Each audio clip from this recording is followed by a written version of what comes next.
የእስራኤሉ ጠቅላይ ሚኒስትር ቤንያሚን ኔታንያሁ በአሜሪካ በእስራኤልና በኢራን መካከል ስምምነት እንደሌለ ያዩ ነው። እስራኤል በኢራን ያለው መንግስት በወታደራዊ ኃይል መሸነፍ አለበት ስትል የጸና አቋሟን ዛሬም አሳይታለች። የአሜሪካው ፕሬዚደንት ዶናልድ ትራምፕ ደግሞ አሉ የእስራኤሉ ጠቅላይ ሚኒስትር ቤንያሚን ኔታንያሁ በቀጣይ ሳምንት በዋይት ሃውስ ስብሰባ ለማድረግ መፈለጋቸውን ነግረውኛል ሲሉ ጠይቆኛል ነው ያሉት። ጠይቆኛል ትራምፕ ይህንኑ ርዕሰ ጉዳይ በዓለም አቀፉ ትንታኔ ዘገባችን መርጠን ተመልክተነዋል።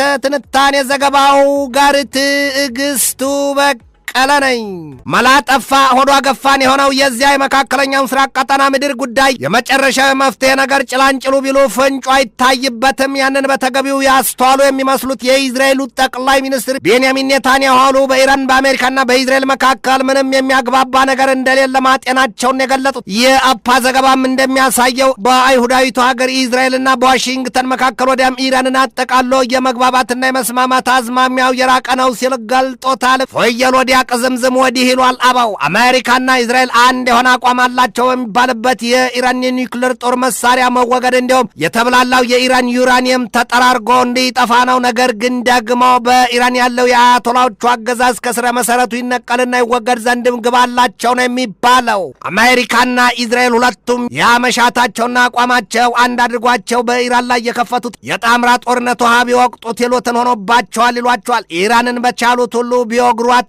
አልፈለጥ አልፈረከስ ብላቸዋለች የሚሏቸዋል። በተለይም ደግሞ የተለየ ኃይል አላት የምትባለው ልዕለ ኃያሉ ሀገር አሜሪካ ፈራ ተባባይ ልቧን ባሳየችበት አቋሟ ከኢራን ጋር ድርድርና ስምምነት የመፈራረሟ ነገር እስራኤልን ገሸሽ ገለል ያደረገ ነውና የትም እንደማያደርስ ብዙዎቹ ሲናገሩለት ዘልቀዋል። በእርግጥም የአሜሪካና የኢራን ድርድር ቢሉ የመግባቢያ ስምምነት ፊርማ አንድ የምላስ አንድ ጊዜ ደግሞ ጡንቻ ያጀበው እንደሆነ ነው በታዛቢዎቹ ዘንድ የተመነዘረው። በጥቅሉም ሶስቱም ሀገራት አይተማመኑም ነው የሚባለው። የታላቁን መንፈሳዊ መሪዋን የቀብር ስነ ስርዓት ለመፈጸም መርሃ ግብር ያወጣችው ኢራን ከእስራኤልም ከአሜሪካም መልካም ይታሰብልኛል ብላ አታምንምና የጸጥታ ጥበቃዋን አጠናክር ያለው ስትል እያስጠነቀቀች ነው። ቤቴንም ክፍቱን አልተውም አህዬንም ውጭ አላሳድርም ይሏል። የእስራኤሉ ሹማምንት ባለፈው ሳምንት መግለጫቸው የኢራኑ መንፈሳዊ መሪ አያቶላ ሙጅተባ ካሚኔይን ለመግደል መዛታቸውና የአሜሪካው ፕሬዚደንት ዶናልድ ትራምፕ ደግሞ በትናንትናው የቀድሞው የኢራን መንፈሳዊ መሪ አያቶላ አሊ ሰይድ ካሚኔይ የቀብር ስርዓት መርሃ ግብር በኢራን ህዝብ ዘንድ የሚሆነውንና ለአያቶላው ያላቸውን ጥልቅ ፍቅርና ክብር ሲገልጡ ተመልክተው የሰጡት መግለጫ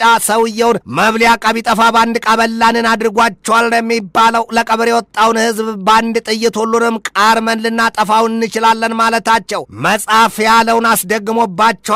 ከእባብ እንቁላል እርግብ መጠበቅን ትራምፕ የተናገሩትን ባንድ ጥይት ሁሉንም እናጠፋቸዋለን ዛቻና ምኞት ቢተገብሩትስ ኢራኑም ቢሆኑ ሞት ለአሜሪካ ትራምፕ ይገደል የሚል መፈክራቸውን በአደባባይ ጉዟቸው ሁሉ ሲለፍፉት ታይተዋል። ታዲያ ትራምፕስ የተናገሩትን ስላለመፈጸማቸው ምን መተማመኛ አለ? ኢራናውያኑ ከልሂቅ እስከ ደቂቅ በአደባባዮቻቸው ግልብጥ ብለው በመውጣት የቀድሞውን መንፈሳዊ መሪያቸውን የመጨረሻ ስንብት ለማድረግ በእንባ ሲራጩ ታይተዋል። በዚያ ሂደትም 2 ቀናት ተቆጥረዋል። ገና እስከ ቀብሩ ቀን የአውሮፓውያኑ ሐምሌ 9 ቀን ድረስ በዚያ መልኩ ይቀጥላሉ ነው የተባለው። ኢራናውያኑ በዚያ ሂደት ሳሉም ቢሆን ከአሜሪካና ከእስራኤል አይታዘንላቸውም። ይብሱንም በእልህ ላንዳች በቀል ቢነሳሱስ የሚል ስጋት አሳድረዋል በሁለቱ ሀገራት ዘንድ። ኢራን በሆርሙዝ የውሃ መተላለፊያ ወሽመጥም ጉዳይ ገና እሳቱ እየተንቀለቀለ ነውና ሊረግጡት ቀርቶ በርቀት ሊመለከቱት ወላፈኑ አስጠጋም የሚል አቋም ይዛለች። በዚያ የኢራናውያኑ የአያቶላውን የሽኝት ዝግጅት ላይ የኢራን የሪፐብሊካን ዘብ ኃይል ዋና አዛዡ ሜጀር ጀነራል አህመድ ቫሂዲም በአደባባይ ታይተዋል። የኢራን ባለስልጣናት ለመንፈሳዊ መሪያቸው የመጨረሻ ሽኝት በአደባባይ ወጥተዋል። የአያቶላው ልጆችም ከሙጅተባ ካሚኔይ ውጭ ያሉት ሶስቱ በአደባባይ ከህዝቡ ጋር ያባታቸውን የሽኝት መርሃ ግብር እየተካፈሉ ታይተዋል። በዚያ ሁኔታ በከፍተኛ የጸጥታ ኃይሎች ጥበቃ በአደባባይ በታዩት ሜጀር ጀነራል አህመድ ቫሂዲ አቅራቢያ የተሰባሰቡት ህዝቦች ደግሞ ሪቬንጅ ሲሉ ተደምጠዋል። በቀል መሆኑ ነው። ትናንትና እሁድ በአደባባይ ተገልጠው የታዩት ቫሂዲ ከዚህ ቀደም ተገድለዋል እየተባለ ሲወራባቸው ከርሟል። ኢራናውያኑ በሽኝታቸው አደባባይ ለአሜሪካና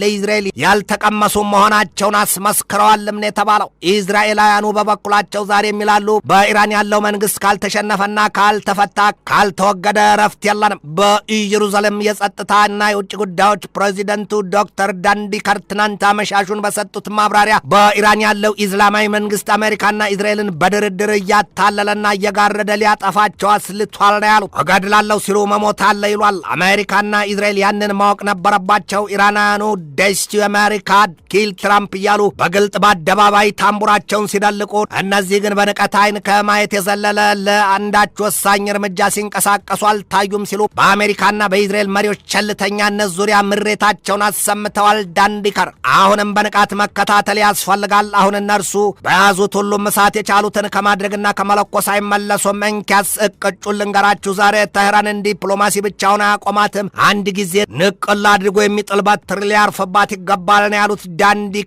በበኋላ ቆረቆር ይሏል። ገና ደግሞ በዚያ በከፋ ልዩነትና ፍግፍግ ውስጥ ያሉት ትራምፕና ኔታንያሁ በቀጣይ ሳምንት በዋይት ሃውስ ተገናኝተው ለመዶለት ቀጠሮ መያዛቸውም ተሰምቷል። የአሜሪካው ፕሬዚደንት ዶናልድ ትራምፕ ከትናንት በስቲያ ቅዳሜ ዕለት በሰጡት ማብራሪያ የእስራኤሉ ጠቅላይ ሚኒስትር ቤንያሚን ኔታንያሁ ከእኔ ጋር ተገናኝተው ለመነጋገር ጥያቄ አቅርቦልኛል ነው ያሉት። ሰውየው እንዲች ብለው ተጠይቀናል፣ ተለምነናል እንጂ ጠይቀናል ብለው አያውቁም። ለዚህ ደግሞ ትራምፕ ሰሞኑን የተናገሩት ነገር ማሰሪያና ማሳያ ሆኗል።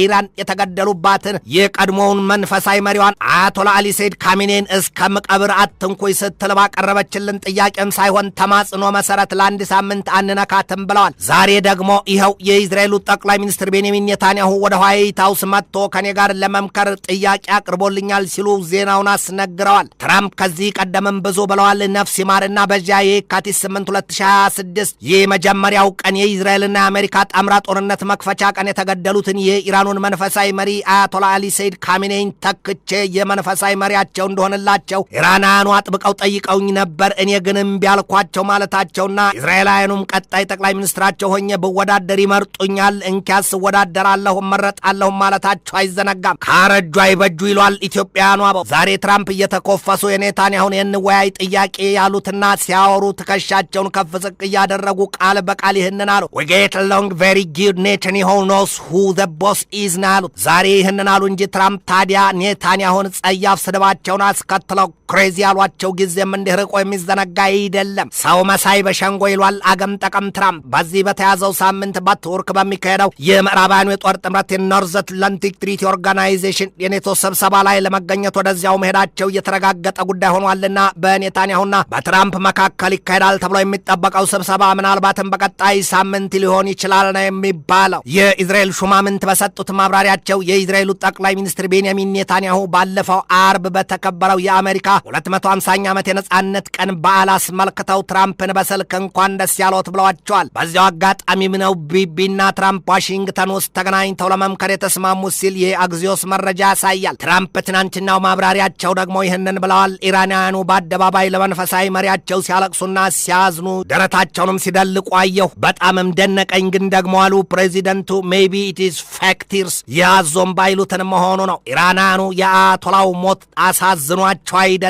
አንድም ተገደው በአደባባይ ሲያዝኑና ሲያለቅሱ እንዲታዩ ተደርገዋል። ሁለትም በልባቸው እሰይ ነው የሚሉት የደስታ አምባ ሲሉ ተሳልቀዋል። ትራምፕ የጠገበ ይርባዋይ መስለው ይሉትን ያስታውሷል። ትራምፕ እንዲያ በአደባባይ ለአያቶላው የቀብር ስነ ስርዓት የተሰበሰቡትን ሁሉንም ሰዎች በአንድ ጥይት ሊጠራርጓቸው የተመኙላቸው የአደባባይ ስርዓት ሶስቱ የካሚኔ ልጆችና የኢራን ጎምቱ ሹማምንት አሉበት። ከካሚኔ ልጆችም ከአዲሷ አያቶላ ሞጅታባ ካሚኔ ውጪ ሞጅታባ የሉ። ይህንን ዘገባ እስካጠናቀርሁበት ቅጽበት ጊዜ ድረስ አልታዩም። ሌሎቹ ሶስቱ ግን ሞስጠፋ፣ መይሳምና ማስዑድ ከኢራናውያኑ ህዝቦች ጋር ተቀላቅለው በእንባ ሲራጩ ታይተዋል። ትራምፕ ሁሉም አንገት ባንድ ሆኗልና በአንድ ሰይፍ ይሉትን ያቀዱላቸው ለኢራናውያኑ።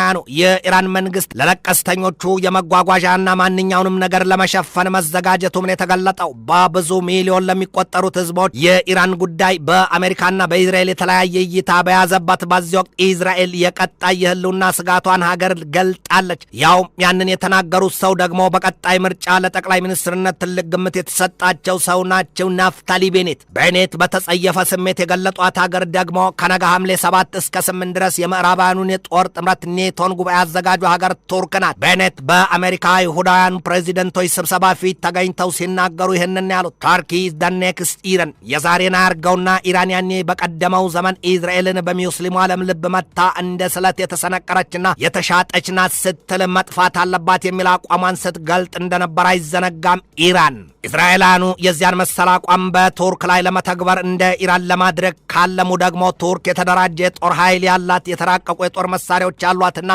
ቢያንስ የኔቶ አባል ሀገር መሆኗ አይጠፋቸውም። እንዴት አድርገው ነጥለው ያገኟት ይሆን? ይህም አንዱና ዋናው የራስ ምታታቸው ነው። ዛሬ የቀብር ስርዓታቸው መርሃ ግብር ወጥቶለት እየተካሄደ 3ኛ ቀኑ ላይ ያለው የኢራኑ መንፈሳዊ መሪ አያቶላ አሊ ሰይድ ካሚኔይ በዚያ በ12ቱ ቀናት የሰኔ ወር ጦርነት ወቅት አንድ ነገር ማለታቸው አይዘነጋም። ያውም ጠላታችን ጽዮናዊት እስራኤል በጥበብ በልጣናለች። ጥበብ ትይጸም ኩሉ ይላል ነገር በምሳሌ አዋቂዎቹ ኢትዮጵያኑ የጥበብን ረቂቅነት አርቀውም ጠልቀውም ተመልክተዋልና በኔት ቱርክን ቶሎ ከጥርሳቸው አላወረዷትም። እናም አሏት አንካራ ያልታወቀባት መስሏትና ከሳውዲ አረቢያና ከኒውክሌር ታጣቂው ሀገር ፓኪስታን ጋር በአሜሪካ ላይ የጠላትነት ሴራ እየሸረበች ነው ብለዋል። በኔት ይህንን የተናገሩት ደግሞ የሀገራቸው ጠቅላይ ሚኒስትር ቤንያሚን ኔታንያሁ ተመሳሳይና እንደሆነ ቃል ከተናገሩ ከ5 ቀናት በኋላ መሆኑ ነው። ኔታንያሁ ያሉትም ይህንን ነው። ጎበዝ ሰሚ ጆሮ ያለው ይስማ። አሁን ጠንቀኛ ጠላቶቻችን አንድ ግንባር ፈጥረው እናያቸዋለን ሲሉ ሄክሳጎን ኦፍ አሊያንስ ነው ያሉት። ያውም የሱኒ ጥምረት ናቸው ሲሉ ገልጠዋቸዋል። ዛሬ ቀጣዋ ኢራን ቱርክ ናት ሲሉ የእስራኤል ባለስልጣናት የሚዝቱና የሚሰናዱላት ቱርክ ግን በዋዛ የምትቀመስ አይደለችም ነው የሚባለው። የተወሳሰበና የተራቀቀ ትብት ያላት ሀገር ናትና በሰሜን አትላንቲክ ጦር ቃል ኪዳን ድርጅት በኔቶ ጥምረት እንኳን ሁለተኛዋ ግዙፍ የጦር ኃይል ያሰማራችና ያዋጣች ሀገር ናት ይሏታል። ከ355,000 በላይ ጦር ኃይል አላት። የዓመታዊ የጦር ኃይል በጀቷም ቢሆን ከ27 ቢሊዮን ዶላር በላይ ነው። የጦር መሳሪያ አምራች ኢንዱስትሪዎቿም ቢሆኑ ተጠቃሾቹ አሴሳንና ሮኬትሳን እንዲሁም ታውሳስ ወዲህም የሰው አልባ የጦር አውሮፕላን ድሮንስ አምራቹ ባይራክታር ኩባንያ እንኳንስ ለቱርክ ቀርቶ ለበርካታ ሀገራት የሰማይ ጌጥ ይመስል ከከዋክብቱ በታች የሌለበት ስፍራ የለም ነው የሚባለው። አረ እንዲያውም እኮ ቱርክ በዓለም ላይ በአንደኛ ደረጃ ድሮን የምትሸጥ ተጠቃሽ ሀገር ሆናለች ነው የሚባለው። ቱርክ በዓለም የሰው አልባ የጦር አውሮፕላን አለያም የድሮን ገበያም ቢሆን 65 በመቶውን መያዟ ታውቋል። በተለይም ደግሞ አሁን በቅርቡ ያወጣችውና የጀት ሞተር የተገጠመለት የኪዝላይልማ ድሮን በዚሁ በተያዘው ዓመት የቱርክ ጦር ኃይል ይታጠቀዋል ተብሎ ይጠበቃል። ያ ድሮን ታዲያ የራዳር መከላከያዎች ሊያወድሙት ቀርቶ ሊያውት አይችሉም ነው የሚባለው። እስራኤል በዚያ ቀጠና የሚተኛላት እንደሌለ ሲነገር ግብፅ እንኳን 400,000 የጦር ኃይሏን በዘመናዊ ስልትና ትጥቅ እንዲሁም ስልጠና ጢቅ አድርጋ ሞልታ 800,000 ተጠባባቂ ኃይሏን ከኋላ ደጀን አስደፍጣ በዓመት 12 ቢሊዮን ዶላር በጀት መድባለታለች። ግብፅ የመከላከያ ኃይሏን በአሜሪካ የአብራምስ ታንኮች፣ በፈረንሳዮቹ የራፋኤል ጀቶችና በሩሲያው ኤስዩ-35 ኤስ የጦር አውሮፕላን፣ በጀርመን ስሪቶቹ የባህር ሰርጓጅ የጦር መርከቦች አደራጅታ ጎዶሎ ቀን ትጠብቃለች ነው የሚባለው። እስራኤል ሄክሳጎን ስትል የገለጠቻቸው ከሱኒ አራማጆቹ አንዷ ግብፅ መሆኗን ልብ ይሏል። ትንታኔ ዘገባውን ስናዘጋጅ በዋቢነት ፎክስ ኒውስን፣ ኢንዲፔንደንትን፣ አይቲቪ ኒውስን፣ ኒውስማክስን፣ ፋይናንሻል ኤክስፕረስን፣ የኒሳፋቅን፣ ኤዥያዋንን፣ ራውተርስን፣ ቲአርቲ ወርልድን፣ ዋሽንግተን ፖስትን፣ ሚድል ኢስት ሞኒተርና ጄሩዛሌም ፖስትን ተጠቅመናል።